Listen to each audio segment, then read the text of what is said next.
Assalamualaikum warahmatullahi wabarakatuh. Berjumpa kembali dengan Bu Rani dalam mata pelajaran Bahasa Indonesia. Kali ini Bu Rani akan membahas tentang teks laporan percobaan untuk kelas 9. Nah, anak masih ingat tidak? Pada pertemuan sebelumnya kita mengerjakan tentang kuis teks laporan percobaan. Ada 5 subbab yang kita bahas waktu itu. Ya, ada pengertian, ada ciri-ciri, fungsi, struktur teks, dan unsur kebahasaan. Namun pada pertemuan kali ini kita akan membahas 3 terlebih dahulu ya, yaitu pengertian, ciri-ciri, dan fungsi yang bertuliskan warna merah. Untuk yang berwarna biru kita bahas pada pertemuan selanjutnya, oke? Nah, yang pertama kita bahas terlebih dahulu, apa sih pengertian dari teks laporan percobaan? Nah, seperti yang kita tahu bahwa tes laporan percobaan terdiri atas laporan dan percobaan. Laporan itu sendiri berarti segala sesuatu yang disampaikan seseorang, baik berupa lisan atau tulisan yang berisi kegiatan yang sudah dilakukan pada pihak yang meminta hasil kegiatan tersebut. Sedangkan percobaan adalah suatu bentuk kegiatan penelitian untuk menguji atau membuktikan suatu teori. Sehingga bisa kita tarik kesimpulan bahwa definisi atau pengertian dari teks laporan percobaan adalah teks yang berfungsi untuk menyampaikan hasil kegiatan percobaan yang bertujuan untuk menguji atau membuktikan teori.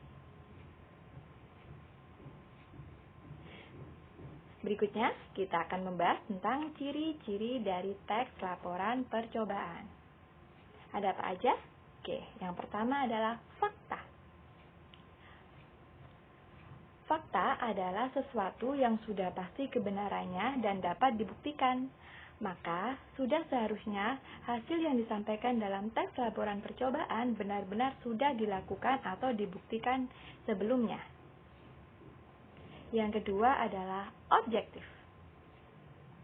Maksudnya adalah, dalam menyampaikan informasi atau data pada teks laporan percobaan, haruslah sesuai dengan keadaan yang sesungguhnya. Apabila hasil tidak sesuai hipotesis atau dugaan awal, maka sampaikan apa adanya sesuai hasil percobaan yang kita lakukan.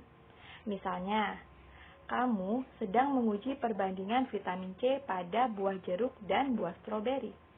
Nah, sebelum dilakukan percobaan, maka kamu bisa saja menduga bahwa buah jeruk punya vitamin C lebih tinggi daripada buah stroberi. Namun ternyata, setelah dilakukan percobaan, hasil tidak sesuai dengan hipotesis awal. Nah, jika hipotesis tidak sesuai hasil, maka sampaikanlah hasil percobaan sesuai dengan keadaan yang sebenarnya. Dan yang ketiga adalah lengkap. Maksudnya adalah, kamu harus menyampaikan semua informasi dalam teks laporan percobaan secara lengkap agar pembaca bisa mengerti laporan secara utuh dan laporan percobaan kalian bisa bermanfaat. Ini rangkumannya ya. Tadi sudah Bu Rani jelaskan sebelumnya. Mungkin bisa kamu catat, boleh? Nah, untuk pembahasan selanjutnya yaitu tentang fungsi dari teks laporan percobaan. Ada apa aja sih? Yang pertama adalah informasi. Nah, informasi atau sumber informasi ini maksudnya jika kita ingin mencari informasi tentang kandungan vitamin C yang terbanyak terdapat pada buah apa sih? Nah, dengan adanya teks laporan percobaan ini, kita tinggal melihat atau membaca hasil laporan tersebut. Maka kita akan mengetahui informasi yang kita butuhkan. Yang kedua, bukti.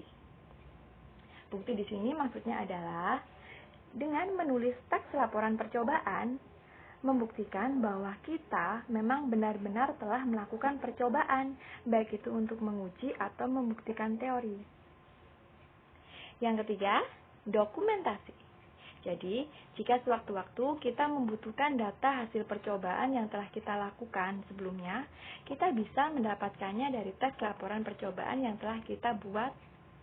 Sehingga, Jelas bahwa tes laporan percobaan dapat kita fungsikan sebagai dokumentasi hasil suatu percobaan. Yang keempat, dapat menjadi pemecahan masalah.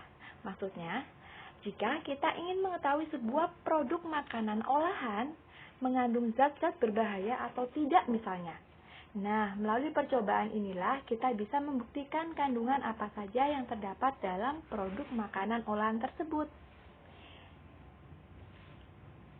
Dan yang kelima adalah sebagai pertanggungjawaban.